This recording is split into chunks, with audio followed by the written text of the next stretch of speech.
Assalamualaikum dan selamat datang ke Pala Bola News. Seperti biasa, Pala Bola News akan menyajikan berita bola sepak terbaik kepada anda semua pada setiap hari. Berikut merupakan keputusan aksi Piala FA Inggeris yang berlangsung awal pagi tadi. Liverpool berjaya menyingkirkan pasukan Wolves dengan menewaskan mereka 1-0. Swansea tewas kepada Bristol City. West Bromwich Albion menang 4-0 ke atas Chesterfield. Wigan tewas 1-2 kepada Luton Town. Forest Green tewas 1-2 kepada Birmingham. Kita ke Copa del Rey Spanyol. Real Sociedad menang tipis 1-0 ke atas Mallorca. Deportivo Alaves tewas 1-0 ke atas Sevilla. Aksi Copa Italia. Napoli tersingkir selepas tewas 4-5 kepada Cremonese melalui penentuan sepakan penalti. Liverpool marah ke peringkat seterusnya. Liverpool berjaya marah ke pusingan keempat Piala FA Inggeris selepas berjaya menundukkan pasukan Wolves 1-0 dalam aksi timbal balik yang berlangsung di Molineux Stadium awal pagi tadi. Mereka sebelum ini seri 2-2 di Anfield terpaksa bermain sekali lagi bagi menentukan siapa yang layak untuk ke peringkat seterusnya. Liverpool yang turun rata-rata dengan pemain muda dilihat lebih bersemangat dan bertenaga jika mahu dibandingkan ketika mereka dikalahkan 3-0 oleh Brighton minggu lalu. Mereka berjaya mendapatkan jaringan tunggal perlawanan melalui satu rembatan cantik oleh Harvey Elliott pada minit ke-13 yang sudah cukup untuk membantu Liverpool untuk marah ke peringkat seterusnya. Mereka dijadualkan akan bertemu semula dengan Brighton pada pusingan keempat nanti. Napoli tersingkir daripada saingan Coppa Italia. Pendahulu Serie A, Napoli terpaksa akur selepas tersingkir daripada saingan Coppa Italia pada peringkat 16 terbaik apabila tewas kepada Cremonese melalui penentuan sepakan penalti. Mereka terikat dengan jaringan 2-2 pada waktu sebenar. Nyata terkejut dengan aksi di luar jangka Cremonese yang kini sedang menghuni tangga terbawah liga. Stanislav Lobotka terpaksa menelan kepahitan kekalahan selepas dia menjadi satu-satunya pemain yang gagal menyempurnakan sepakan penalti sekaligus membantu Cremonese untuk menang dalam perlawanan tersebut. Walaupun tewas, Napoli masih lagi kekal positif kerana mereka masih lagi berada dalam saingan UCL di mana mereka akan bertemu dengan Frankfurt pada 22 Februari nanti. Sir Jim Ratcliffe sah masuk bidaan untuk beli Manchester United. Jim Ratcliffe, individu terkaya di Britain, kini sah menyertai bidaan untuk membeli kelab Manchester United daripada keluarga Glazer. Perkara ini disahkan sendiri oleh jurucakap bilioner itu yang sememangnya sudah dikenali sebagai peminat Manchester United sejak dahulu lagi. Dia mengetahui syarikat petrochemical Ineos dilahirkan dan dibesarkan di Manchester. Sebelum ini menolak dakwaan yang dia akan membeli Manchester United. Dia pernah cuba untuk membeli Chelsea pada musim lalu tetapi terlepas dengan bidaan deadline dengan tawaran bernilai 4.25 bilion pound. Perkara ini dikuatkan lagi dengan kenyataan yang dikeluarkan oleh Ratcliffe sendiri yang mengatakan mereka secara rasminya terlibat dengan proses pembelian Manchester United. Jurucakap Ratcliffe juga mendakwa yang mereka ada menyatakan minat untuk mengambil alih United pada Ogos lalu tetapi telah ditolak kerana kelab itu tidak berada dalam situasi untuk dijual. Selain cuba mendapatkan United, Ratcliffe juga adalah pemilik kepada kelab Ligue 1 Perancis iaitu Nice.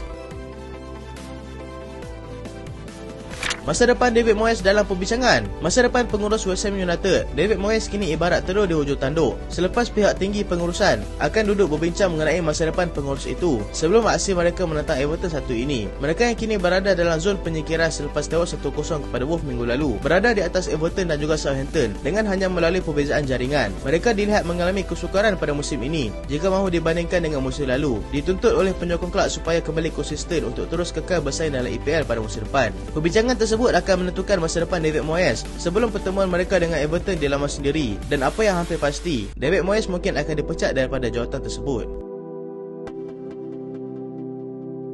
Seorang lelaki ditahan selepas insiden North London Derby. Pihak polis metropolitan mengesahkan seorang lelaki berusia 35 tahun telah pun ditahan selepas dia rakam menyerang penjaga gol Arsenal, Aaron Ramsdale, selepas aksi panas North London Derby antara Arsenal dan juga Spurs. Lelaki tersebut dilihat menendang Aaron Ramsdale yang pada ketika itu mahu mengambil barangnya sebaik saja selepas tamat perlawanan. Spurs telah tewas 2-0 dalam perlawanan tersebut, telah membuatkan para penyokong mereka marah dan memberikan provokasi melampau kepada pasukan rival mereka. Joseph Watts yang berusia 35 tahun yang ditahan polis dan dikenakan tuduhan melakukan kekerasan terhadap pemain, menceroboh ke dalam kawasan padang dan membalik mercun akan dihadapkan ke mahkamah pada 17 Februari nanti.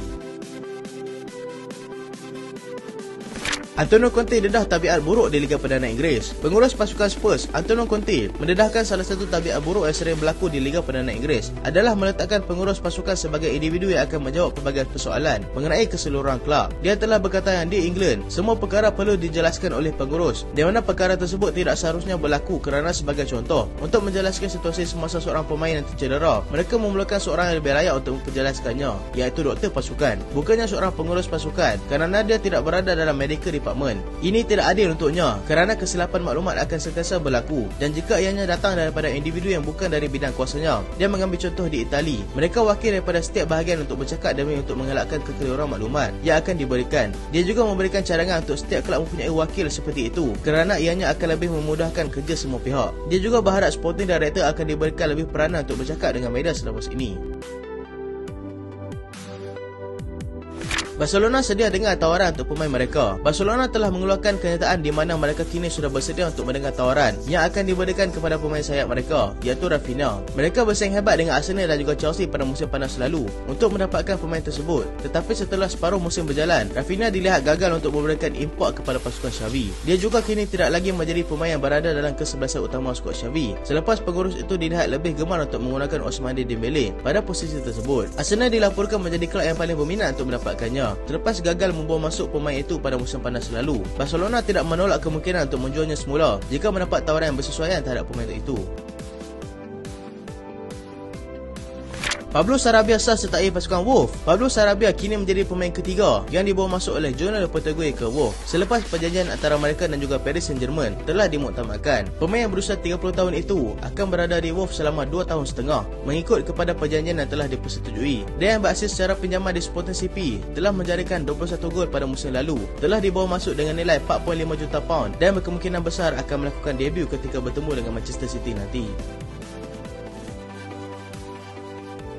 Newcastle cuba dapatkan pemain Chelsea. Pengurus Newcastle, Eddie Howe, sedang mempertimbangkan untuk membawa masuk pemain sayap Chelsea, Hakim Ziyech, ke dalam pasukannya sebagai langkah untuk menguatkan lagi barisan serangan mereka. Ziyech yang berkemungkinan besar akan meninggalkan Chelsea pada hujung musim ini selepas romakan besar-besaran yang akan dilakukan oleh pemilik Chelsea. Wakil kepada pemain itu ada memberitahu yang ada menerima tawaran daripada beberapa kelab tetapi masih belum mendapat respon yang positif daripada mereka. Bayern masih menaruh minat terhadap Harry Kane. Berita mengenai perpindahan Harry Kane ke Bayern Munich mungkin sudah sedikit suam, tetapi dengan kenyataan yang terbaru mereka keluarkan, mereka masih tetap dengan penilaian mereka untuk cuba mendapatkan penyerang Spurs itu. Kontrak Kane di Spurs masih berbaki 1 tahun setengah lagi dan Spurs masih belum mendapatkan perjanjian baru dengan penyerang sensasi mereka itu. Arsenal yakin untuk dapatkan Declan Rice. Arsenal dilihat begitu yakin untuk mengatasi Chelsea dalam usaha mereka untuk membawa masuk pemain tengah West Ham United, iaitu Declan Rice. Mereka akan membuat tawaran permulaan dengan nilai 80 juta pound, tetapi West Ham sudah pun memberitahu sejak daripada awal lagi yang Rice berharga 100 juta pound. Arsenal mungkin akan menggandakan tawaran mereka selepas kegagalan mereka untuk membawa masuk Mikhailo Mudryk sebelum ini. So itulah berita untuk kali ini dan terima kasih sebab tengok sampai habis. Jangan lupa like, jangan lupa share, jangan lupa subscribe. Aku Solehan. Assalamualaikum.